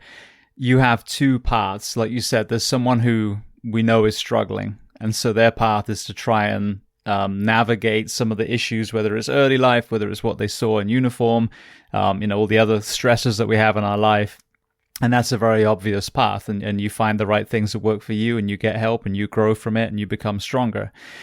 The other side of it, I think that you don't really hear discussed very often, is the human performance side. So if you want to be an elite firefighter or soldier or whatever your profession is, you need, just as you said, that calm mind. So it's the same exact tools. You're dealing with the things that are making your mind busy. It might be trauma in your early life. It might be some of the battles or the fires or the police calls that you went on. But you're then using those tools to address that. So that gives you that calm mind. So with the 10,000 hours of repetitions and the high level of stress that you have on the battlefield or on the fireground, now you're able to get into that flow state, as it were, and perform at the highest level. So for me, the guys that struggle with maybe putting their hand on their heart and saying, okay, I do have some stuff I have to deal with, it's another way of reframing the exact same conversation. If you want to be the best firefighter or the best, operator, then you still go through the same process. You deal with the things that are making your mind busy, so then you can operate at the highest level.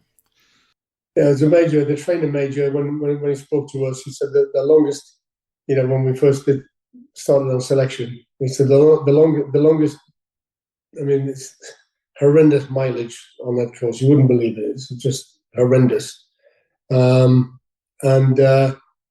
he said the longest distance on selection is from here to there. That's the longest distance. Between your ears. Between your ears. That's the longest distance you're going to have to tackle. The rest is easy. I love that.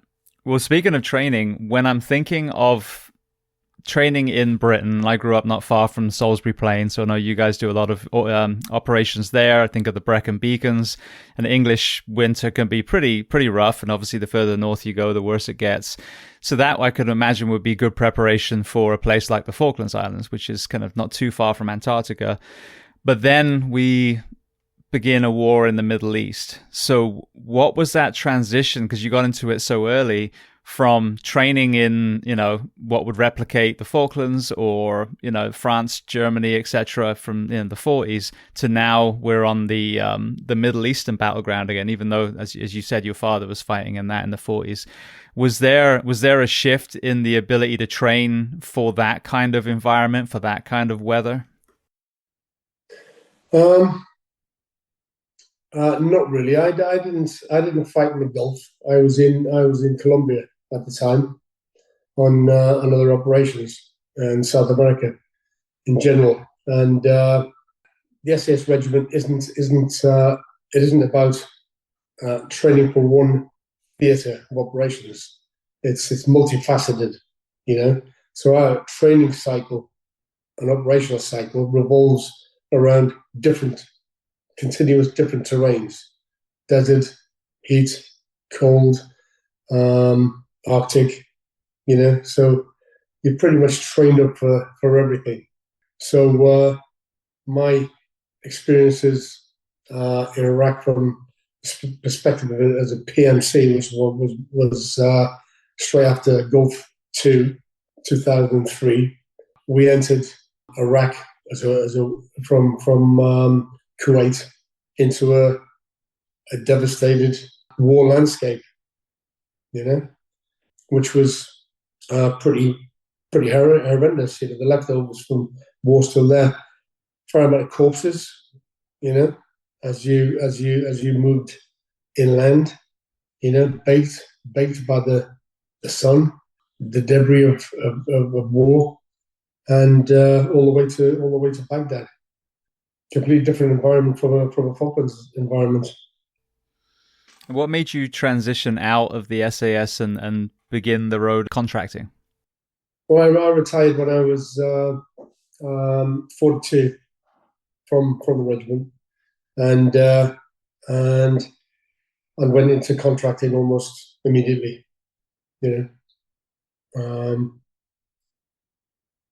After 2 years in and out of Iraq, for instance, which was a pretty hectic, busy time.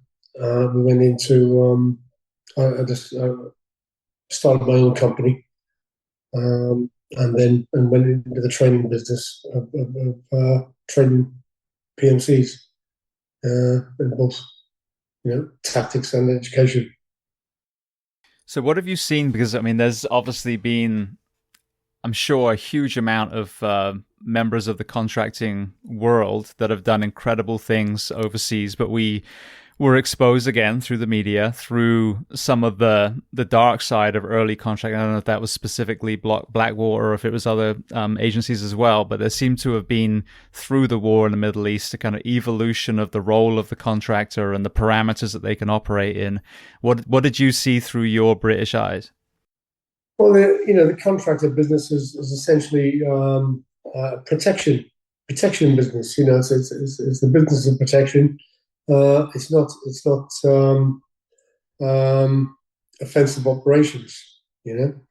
That's where Blackwater went wrong, was because they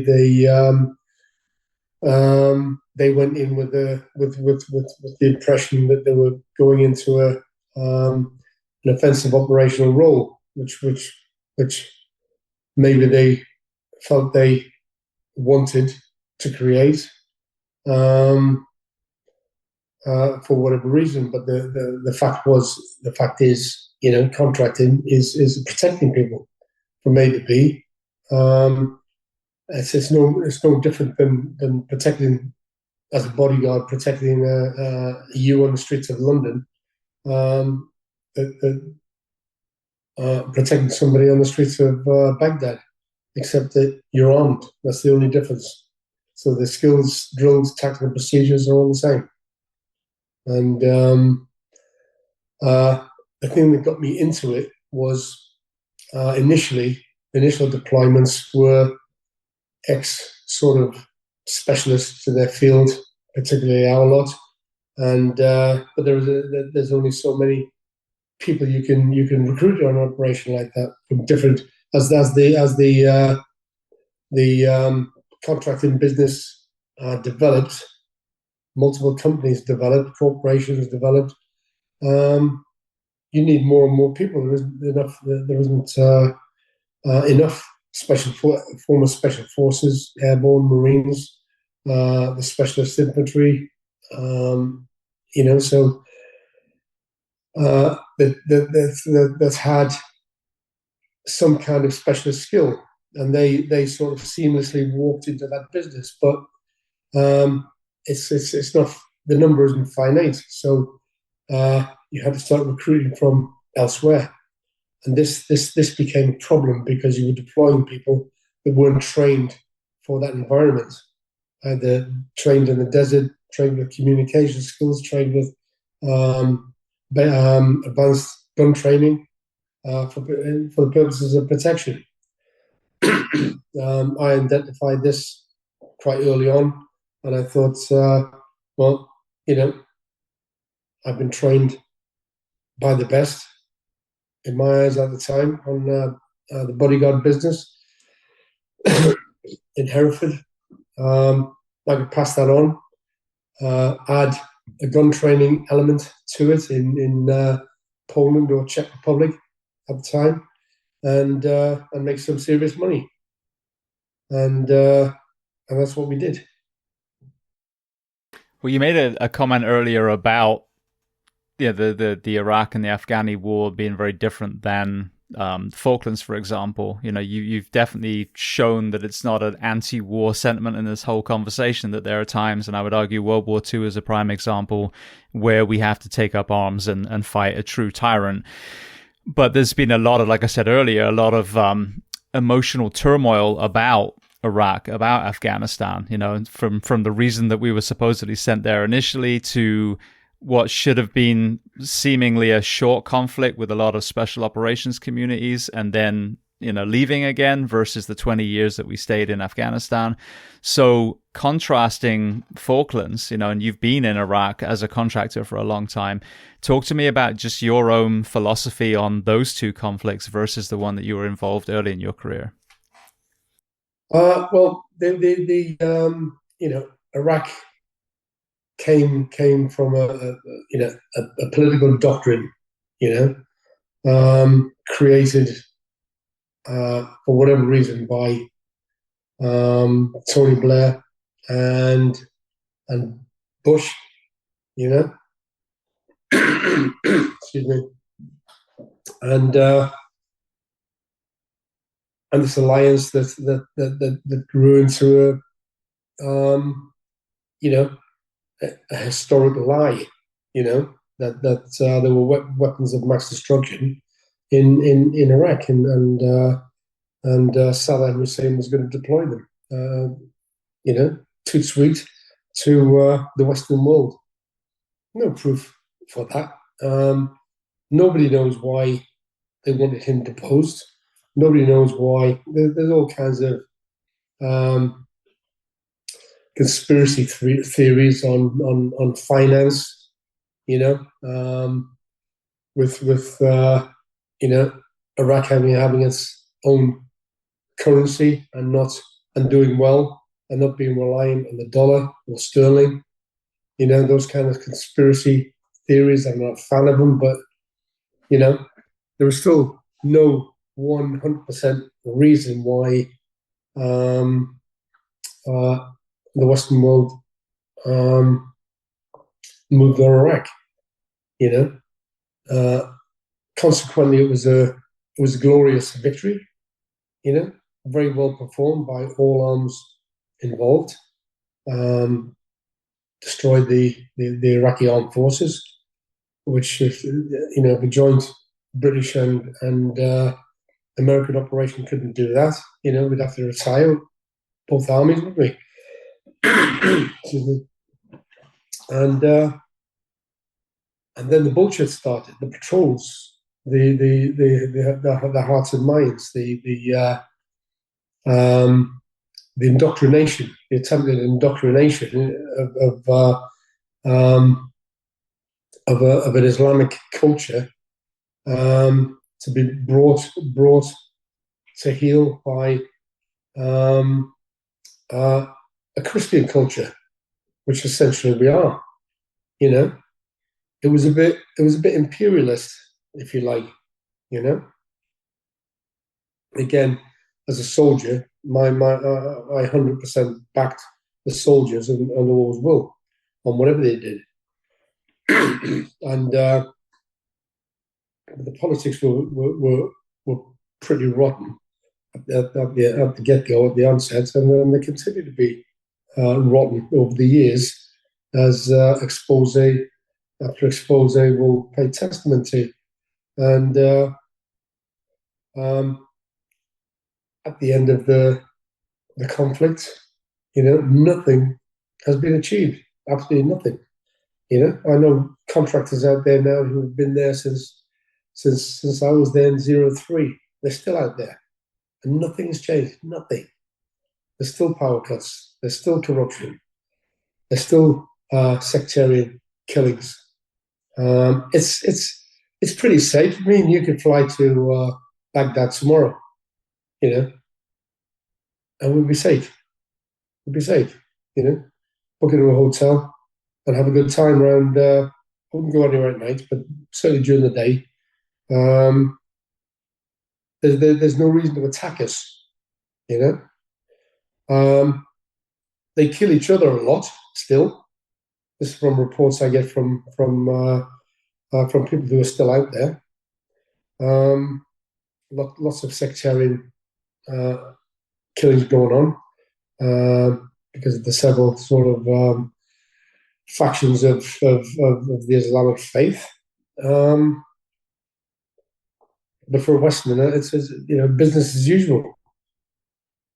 But corruption is there as usual, and nothing gets done. Nothing gets done. The infrastructure hasn't moved on in 20 years. So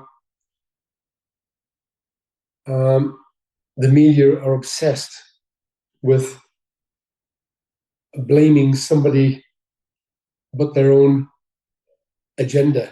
Again, who do they go for? The soldiers on the ground, the troops, privates, that have nobody to fight for them.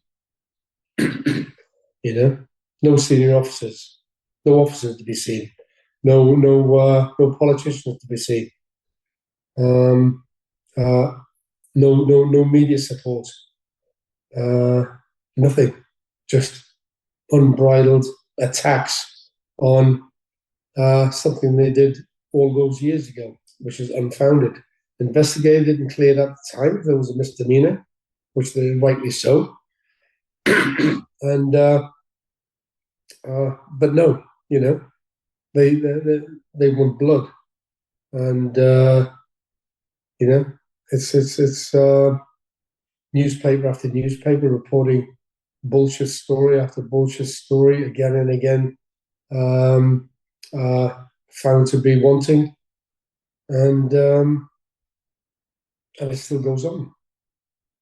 No protection from the government, and they wonder why it drives people nuts.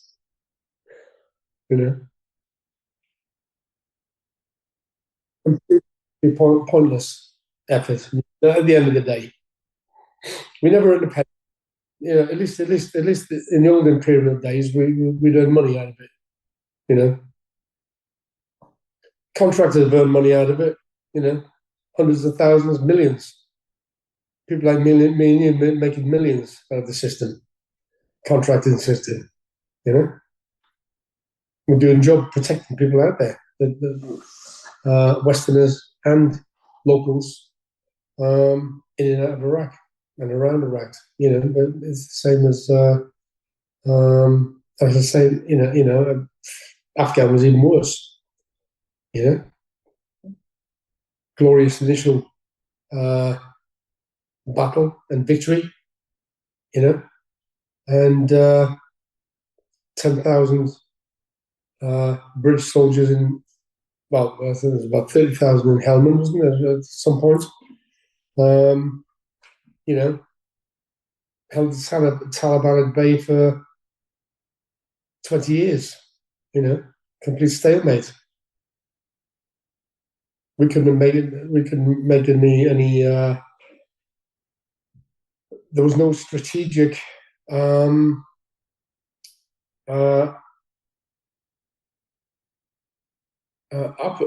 There was no strategic outcome. We were just there. No strategic outcome. Again, trying to impose Christian values, Western values, on an Islamic State. Completely different. They don't want it. They don't want to be Europeans. They don't want to be British. They don't want to be American. They're Afghans. Let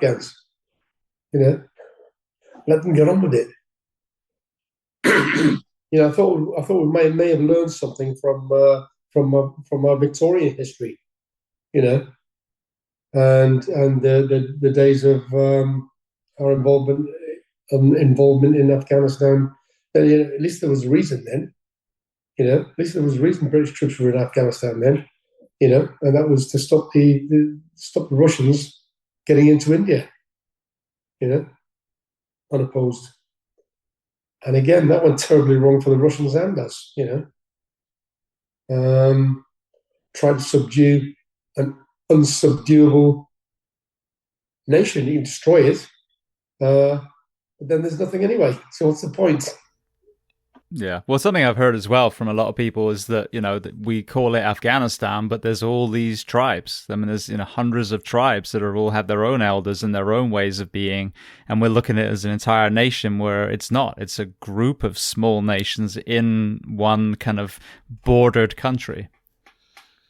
And it's their culture. It's their life. It's their history. None of our business. Let them get on with it. And, we just create problems for them and create more problems than the locals already have. It's our values, education, human rights. They're our values. Nobody else's. If we don't want their values, then fine. I don't want to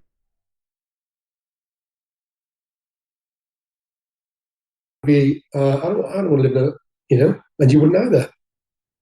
But why should we force them to try and live in the way we live and believe in what we believe in? It doesn't make sense. Absolutely. Well, you've got obviously a lot of members of the British military now transitioning out. Thank God we are out of any conflicts at the moment, at least the ones that the average person knows about. Talk to me about Ronin concepts and what you offer to civilians or some of our veterans to be able to take their skill set and apply it in a more positive way than some of the things that we've discussed in the recent conflicts in the Middle East. Yeah, I think it's yeah. I mean, we offer medical training, close protection training, SIA licenses, and we have them. We've used the same MO for a long time, and people have tried to copy the MO and failed on a regular basis. We're still the only company that do the medical training, CP training, and the gun training as a warrant if they want it. All those skills are either hired in or bought in by different outfits to fulfill other courses. But when we started business, there was probably 10 close protection companies in the country. Now there's probably about 500 all selling the same thing, you know. But it's, you know, the security world. There's lots of work out there at the moment. Not necessarily in Iraq, Afghan. There is work out there, but it's pretty limited at the moment. It wasn't 10 years ago, obviously. It is now, but it's a big world, you know. And I try and guide people away from, yes, opportunities out there. It's not the be all and end all of this business. There's a lot of money, more money, in fact, in Europe, in America, with the same skills. In the UK, you know, the UK is pretty lawless at the moment. You know, the police don't react. They you know, they don't answer burglaries. They don't. We give very little support to the public. They can't protect the public. They can't or won't protect the public. People have to protect themselves. And you know, we do offer that kind of protection training, you know, not to turn everybody into an operator, but to give anybody a set of life skills. So I'm getting a bit dry now. A set of life skills to be able to spot a problem before it arises, you know, and be able to defend themselves from that threat. And it's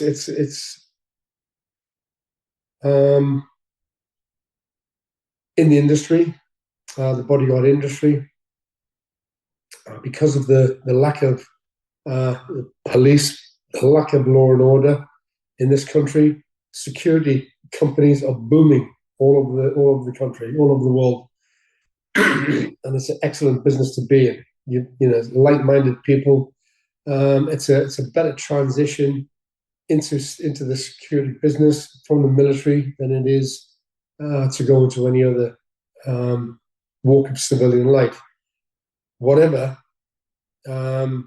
people do, if they can find a niche in civilian life, fine. If they're struggling, go into security business.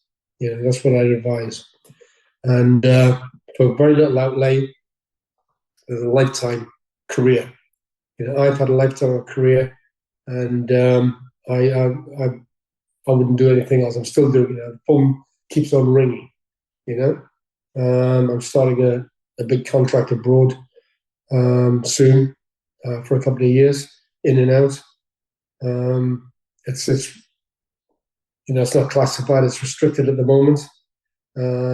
So I don't want to talk about it on air, but it's a big contract, and we're committing a lot of Ronin concepts assets to that for at least 2 years, and hopefully it'll go on. So, you know, the phone keeps on ringing. So as long as it keeps on ringing, I'll keep on answering it. And it is a good business to be in at the moment. Well, I want to hit just one topic and then we'll wrap up and we'll be mindful of your time. But you just hit on it for a second. It's something that's strange to watch. Now I live in the US, but, you know, obviously I was born and bred in the UK. Of the seemingly devolution of law enforcement, I've had, you know, friends that are armed response officers from the UK and getting their perception of the seemingly dwindling support of their ability to do their job. You have this timeline of time in uniform, you know, and obviously your skill set is to this day still being applied on the protection side. What is your view on the way that the British police system has been supported or torn apart over the last few decades? Well, it's terrible. You know, I wouldn't rely on the police to protect anybody on the streets. You know, they are reactive. They are a reactive force. They're not proactive force. They are there to pick up the pieces. You know, Nobody tackling immigration, nobody tackling organized crime, and organized crime is sweeping the country. As a consequence, people can't rely on the police for protection. They go to private security companies for protection, not just corporations, billionaires, millionaires, people like me and you, and I will cut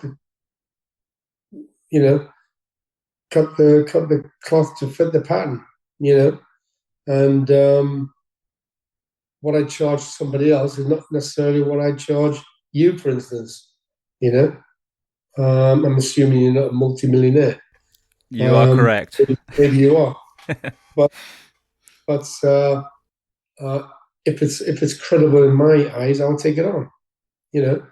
And that's the way we do business. Yes, it sounds a bit mercenary, and it is. Nobody works for nothing.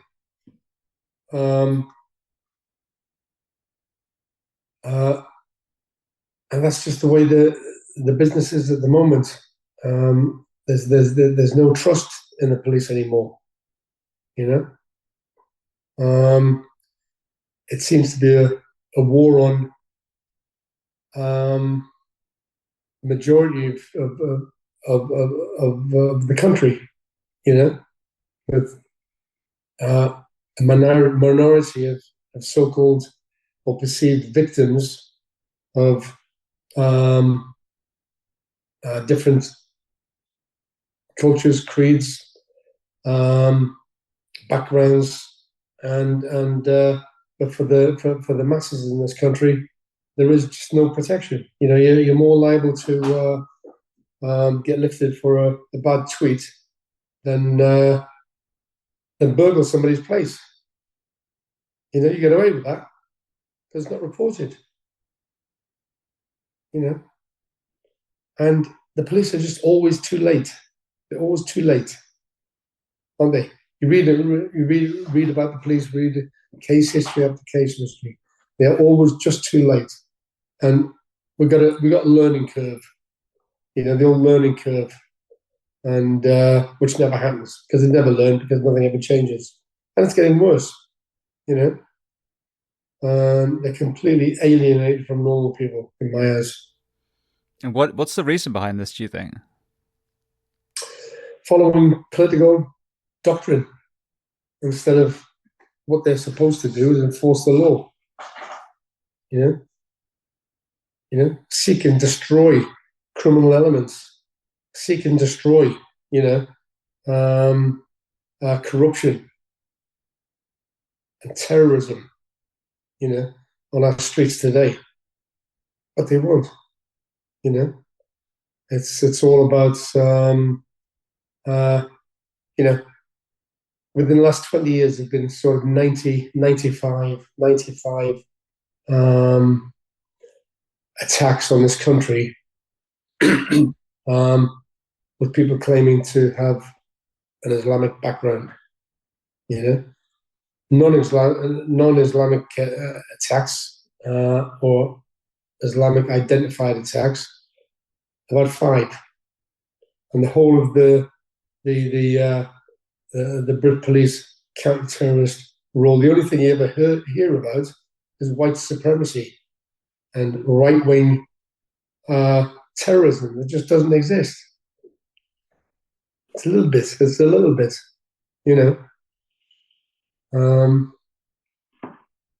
and no border control.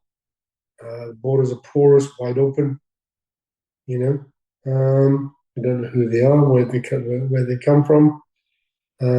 Every heinous crime we hear about lately is from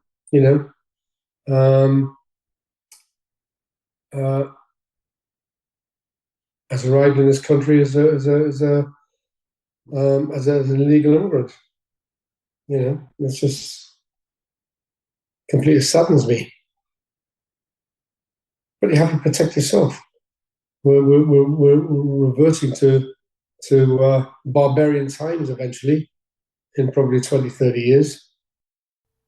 Yeah, well, again, it goes back to what we said at the beginning. You know, a leader unifies a country, and a tyrant, divides it. I think that's what we need now is that unification. I mean, I would argue that most of these people that identify as whatever religion, and they're, creating the violence like that stabbing we just had in France, for example, this is a mental health crisis. These all were toddlers once, and excuse mental health, my ass.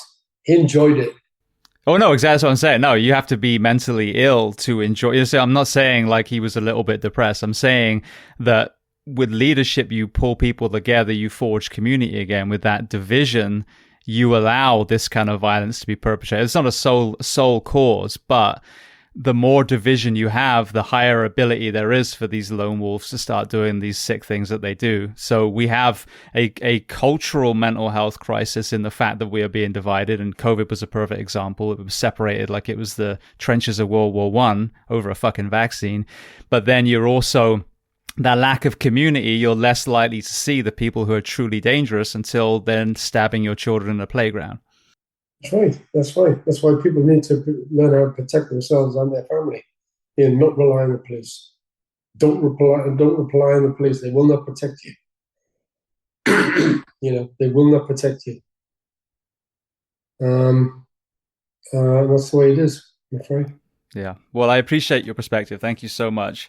The two books that you've written, Spearhead Assault is about the Falklands conflict, and then Highway to Hell is your contracting in Iraq. So where can people listening find the books? Well, they're out of print at the moment, but I'm doing a relaunch this summer of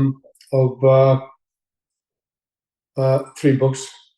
So it'll be the formulating, finishing, which is counter mass attack, and that's how to manage yourself and others during mass attack arenas like Manchester, or brought on by terrorist attack, whichever cultural divide they come from, and how to get how to minimize casualties, protect your loved ones, protect yourself and everybody else around you. And what was that one called? You cut out just for a second when you said the name of it. Counter mass attack. Counter mass attack. Beautiful. Okay. And then for people listening, if they are interested, where can they find Ronin Concepts online? roninconcepts.co.uk. Brilliant. Well, John, I want to say thank you so much. You've been so generous with your time today. We've been talking for 2.5 hours, but I mean, we didn't even touch on your time in Iraq and all that element of your career. But it's been such an invaluable conversation. Firstly, I don't think a lot of us hear the Falklands discussed very much. So I think that was worthy of taking time to really tell the story of the men that you served alongside, but also your perspective on policing, on war, and some of these other things that we've discussed. So I want to thank you so much for being so generous and coming on the Behind the Shield podcast today. Well, thank you.